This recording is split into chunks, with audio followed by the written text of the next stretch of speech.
Estou farto. Estou farto disto. É que as fotografias do telemóvel ficam melhor do que as da máquina. Como é que é possível? Não percebo.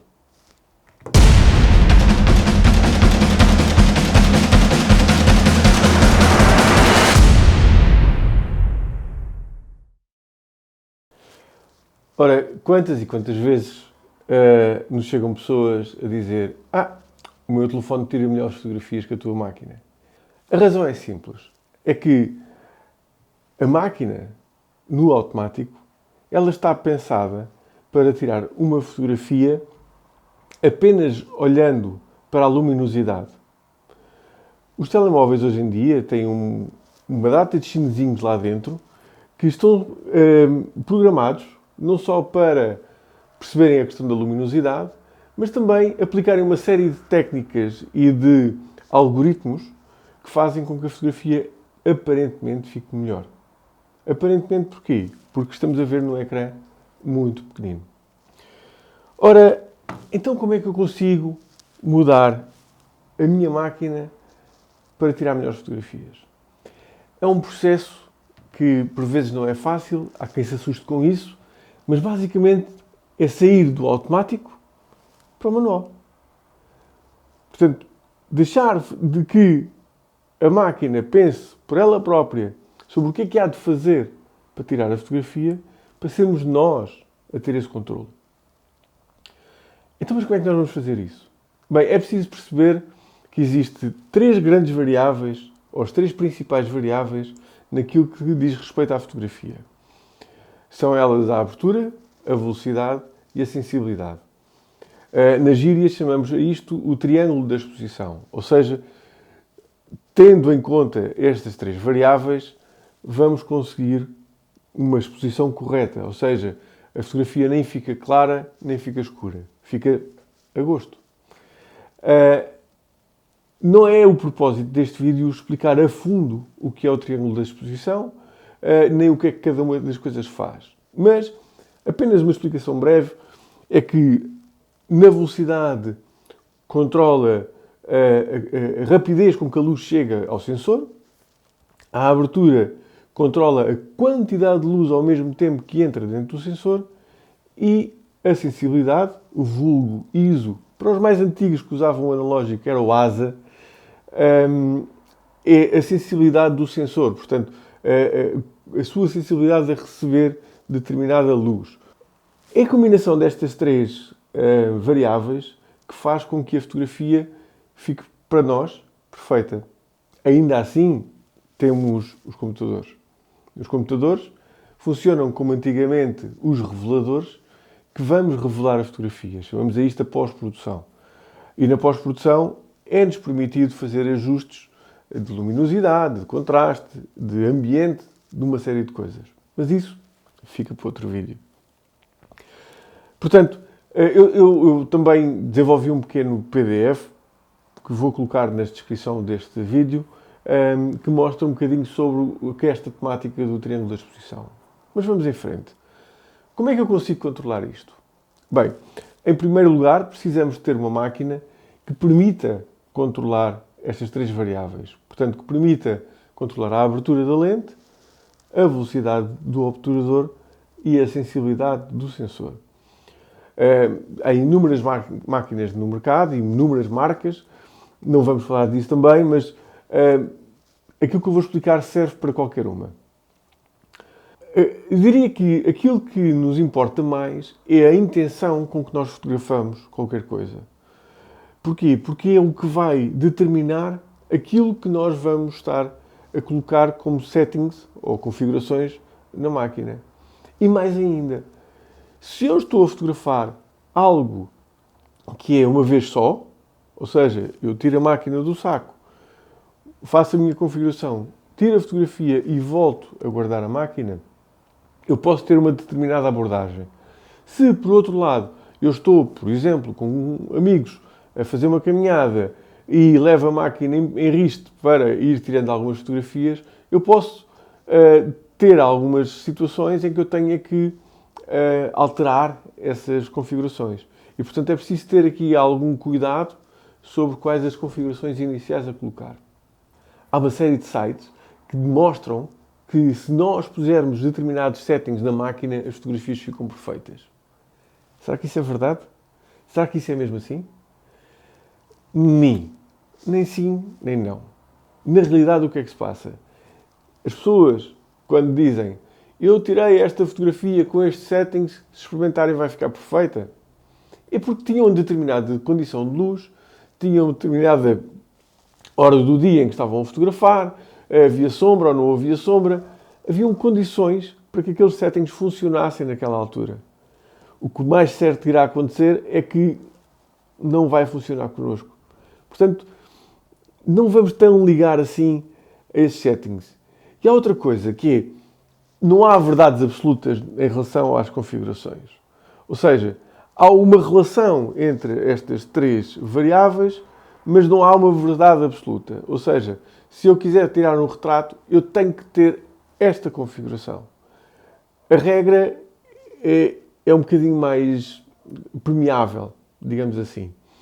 Ou seja, eu tenho que ter atenção a algumas questões, mas não sou obrigado a ter aquela velocidade, ou aquela abertura, ou aquela sensibilidade. Tudo isso está relacionado com o nosso ambiente. No entanto, se eu quiser, mais uma vez o exemplo do retrato, tirar um retrato, eu posso decidir que quero o fundo desfocado ou o fundo focado. E para isso, eu tenho que mudar a abertura da lente, porque é a variável que está responsável pelo que chamamos a profundidade de campo. Depois, eu tenho que ter atenção, porque existem velocidades mínimas, a quais eu sei que, a partir dessas, eu não posso baixar, porque corro o risco de ter uma fotografia tremida pelo tremor normal que nós temos ao segurar uma máquina, mas pode acontecer que eu preciso de mais velocidade. Imaginemos que estou a fotografar uma bela senhora com cabelos ao vento e quero que aqueles cabelos fiquem com toda a definição. Então eu preciso de aquilo que nós chamamos congelar o momento.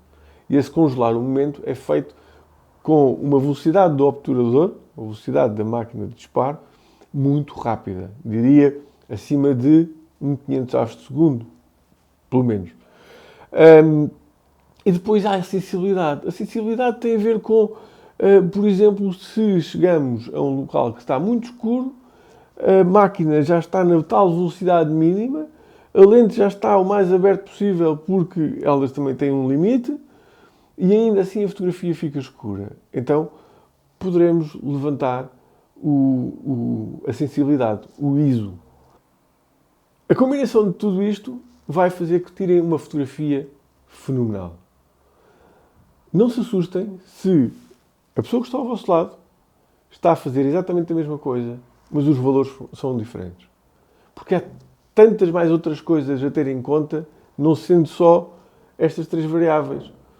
Porque o tipo de máquina influencia, o tipo de lente também influencia, portanto, são outras questões. Mas estas diria que são as principais.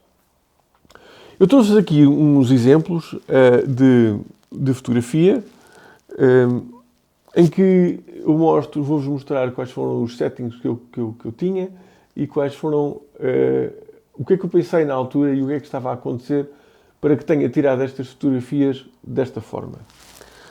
A primeira imagem, eu tenho uma velocidade de 2000 avos de segundo, uma abertura em f9 e um ISO 160. Ora,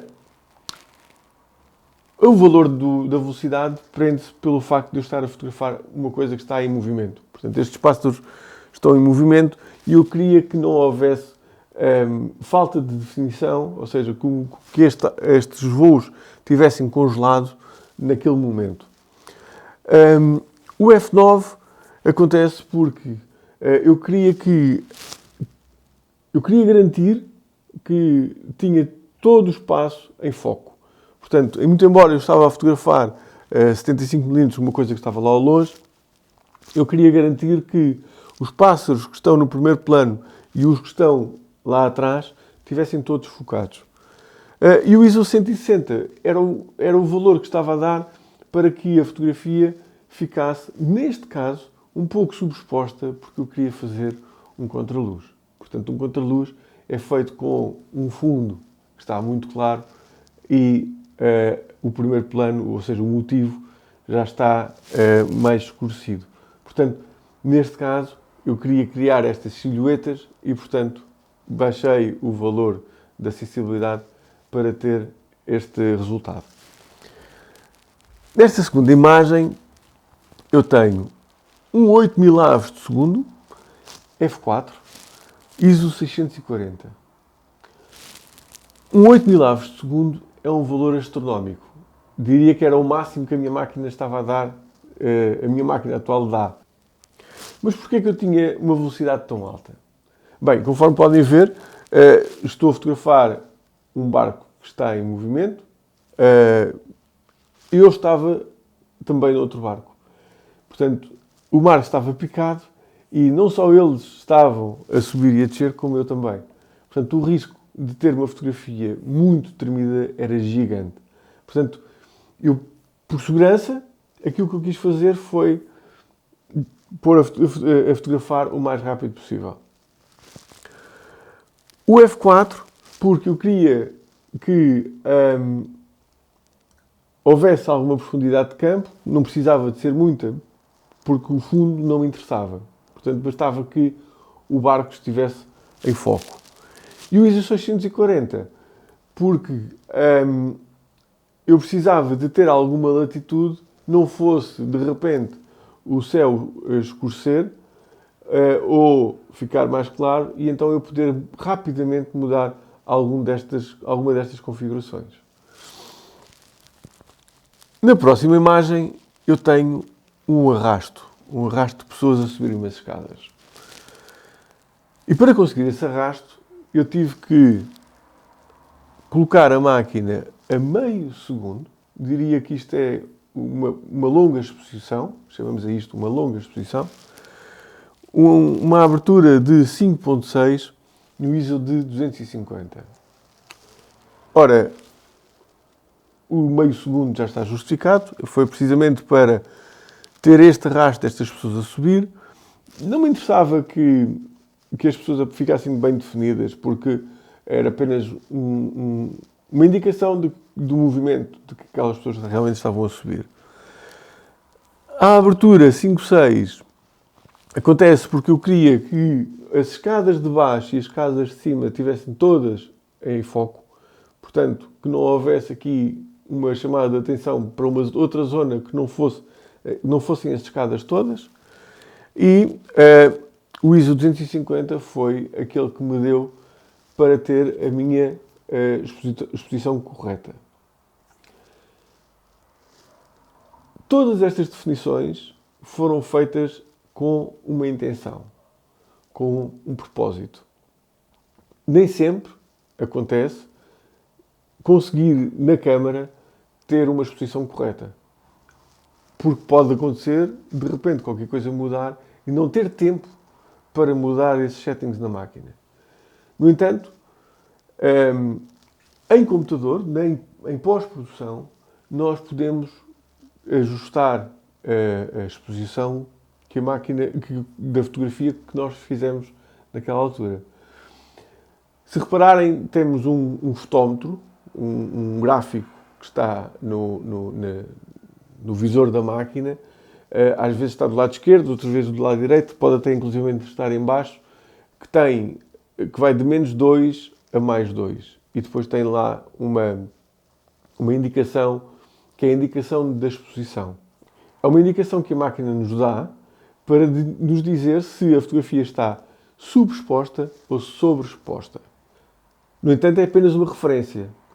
Mas se o nosso indicador estiver entre o -1 e o +1, nós temos quase a certeza, diria 99% de certeza, de que na pós-produção conseguimos reajustar a exposição da nossa imagem.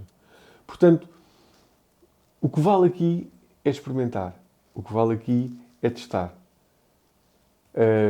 Esta é uma das formas que eu tenho para fotografar.